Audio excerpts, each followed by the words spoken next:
السلام علیکم ورحمۃ اللہ وبرکاتہ۔ دوستو، آج ہم آپ کو اس مسجد کی زیارت کرانے والے ہیں جو ارطغرل غازی رحمہ اللہ نے سوغوت آنے کے بعد پہلی بار تعمیر کی تھی۔ جب ارطغرل غازی رحمہ اللہ اپنے قبیلے کو لے کر سوغوت آئے تھے، اس وقت آپ کی عمر غالباً 40 سے 45 کے بیچ تھی، اور یہاں عیسائی کثیر تعداد میں آباد تھے اور عیسائیوں کے پاس ایک چرچ تھا۔ اس لیے آپ کو لگا کہ ہماری بھی ایک مسجد ہونی چاہیے جہاں ہم نماز پڑھ سکیں۔ تو یہی وہ مسجد ہے دوستو جسے آپ دیکھ رہے ہیں، پہلی بار آپ نے سوغوت میں تعمیر کی تھی، اور یہ ایک سرحدی علاقہ تھا۔ یہیں سے سلجوق سلطنت کا اختتام ہو جاتا تھا، اور یہاں سے ویسٹ سائیڈ میں رومن امپائر شروع ہو جاتا تھا، رومیوں کی جو سلطنت تھی۔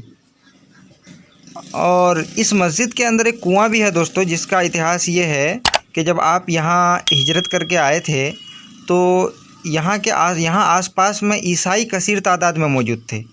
تو عیسائیوں کے پاس ہر گھر میں کنویں ہوا کرتے تھے، اور وہ اپنے کنویں سے پانی پیا کرتے تھے، جبکہ مسلمانوں کے پاس کوئی کنواں نہیں تھا۔ تو یہیں اسی مسجد کے قریب میں ایک نہر ہے، اسی نہر سے مسلمان اپنے گھروں میں پانی لے جایا کرتے اور وہی پانی پیا کرتے اور اپنی ضروریات پوری کیا کرتے۔ تو ہوا یہ کہ ایک دن عیسائی جو تھے انہوں نے مسلمانوں کو یہاں سے بھگانے کے لیے، مسلمانوں کو پریشان کرنے کے لیے نہر کے پانی میں زہر ملا دیا۔ تو خدا کا کرم یہ ہوا کہ زہر کے اثرات ان کے کنویں تک پہنچ گئے، ان کے کنویں کے پانی میں زہر کا اثر سرایت کر گیا، اور وہ خود بیمار پڑنے لگے اور کچھ لوگ مرنے لگے۔ تو ارطغرل غازی رحمہ اللہ نے اپنے قوم کے لوگوں کو جمع کیا اور حکم دیا کہ ایک کنواں کھودی جائے۔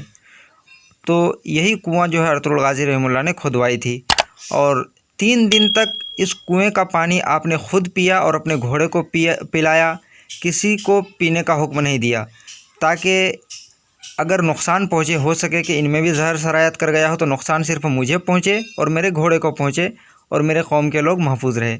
جب 3 دن تک آپ کو کوئی بھی جسمانی اثر نہیں ہوا، تب آپ نے حکم دیا کہ یہ سب کے لیے کھول دیا جائے، اور عیسائیوں میں بھی اعلان کر دیا کہ ہمارے عیسائی بھائی جن کے پانی میں زہر سرایت کر گیا ہے، وہ ہمارے کنویں سے پانی لے جا سکتے ہیں۔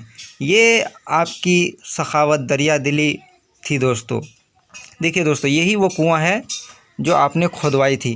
پہلے یہ مسجد کے اندر نہیں تھا، لیکن جب نمازیوں کے لیے جگہ ناکافی ہو گیا اور جگہ کی ضرورت پڑی تو ان کو مسجد بڑھا دیا گیا، اور ان کو اس کنویں کو بھی مسجد کے اندر لے لیا گیا دوستو۔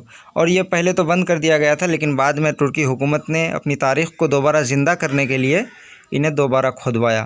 دیکھیے دوستو، یہ مسجد کا جو ہے اندرونی حصہ ہے۔ یہاں ٹورسٹ بھی آئے ہوئے ہیں، کئی لوگ گھومنے کے لیے کافی دور دور سے لوگ جو ہے یہاں آتے ہیں، کیونکہ ایک تاریخی جگہ ہے، اور کچھ لوگ نماز بھی ادا کر رہے ہیں۔ یہ مسجد کا اندرونی حصہ ہے دوستو۔ آج کے ویڈیو میں اتنا ہی۔ السلام علیکم ورحمۃ اللہ وبرکاتہ۔